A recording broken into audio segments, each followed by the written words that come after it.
తల్లి కాళ్ళకు మొక్కేవాడిని చంప పగల కొట్టాలంట. తల్లి తండ్రిని ఎవరైతే ప్రేమిస్తారో వాళ్ళు నాకు ద్వేషం అని చెప్పేసి వాళ్ళ గ్రంథం చెప్తుంది. అంటే వాళ్ళు ఎవరైతే భగవంతుడిగా భావించే భగవత్ పదార్థం ఏదైతే అనుకుంటున్నారో తల్లిదండ్రుల్ని ద్వేషించే వాళ్ళే నాకు ప్రియుడు అని చెప్తున్నాడు ఆ గ్రంథంలో. మరి మన సంస్కృతిలోనేమో తల్లికి ప్రథమ స్థానం ఇస్తున్నాము, తండ్రికి ద్వితీయ స్థానం ఇస్తున్నాము, గురువుకి 3వ స్థానం ఇస్తున్నాము, భగవంతుడికి 4వ స్థానం ఇస్తున్నాం. మనం స్త్రీకి సనాతన ధర్మంలో ఉన్నటువంటి గౌరవం గాని దేంట్లో లేదమ్మా. స్త్రీని దేవతగా పూజించేటువంటి సంస్కృతి మనలోనే ఉంటుంది. భగవంతుడి పేరులో కూడా ముందు అమ్మవారి పేరు చెప్పిన తర్వాత అయ్యవారి పేరు చెప్తాం. సీతారాములు, పార్వతీ పరమేశ్వరులు.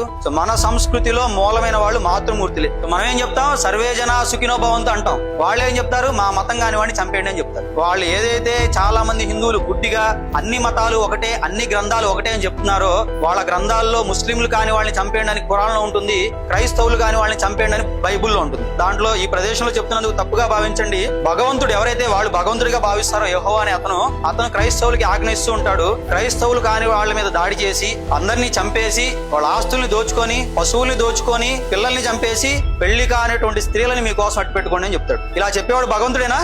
హిందూ గ్రంథాల్లో హిందూ కాని వాడిని చంపండి, హిందూ కాని వాడి ఆస్తి దోచుకోండి అక్కడ ఉందా? సో మనం ఒక సహృద్భావం అంటే ఒక మంచి ఆలోచనతో మంచి వాళ్ళు మంచిగా ఉండాలి, చెడ్డ వాళ్ళకి శిక్ష పడాలని మనం ఆలోచిస్తాము. కానీ వాళ్ళ గ్రంథాలు ఏం చెప్తున్నాయంటే మనది కాని వాళ్ళని చంపండి, వస్తే వాళ్ళ మతాల్లోకి మారాలి, లేదంటే చావాలి. సో ఇలాంటి ప్రాథమికమైనటువంటి అవగాహన లేకపోతే భవిష్యత్తులో హిందువులు మనకి కూడా చాలా కష్టం అవుతుందమ్మా.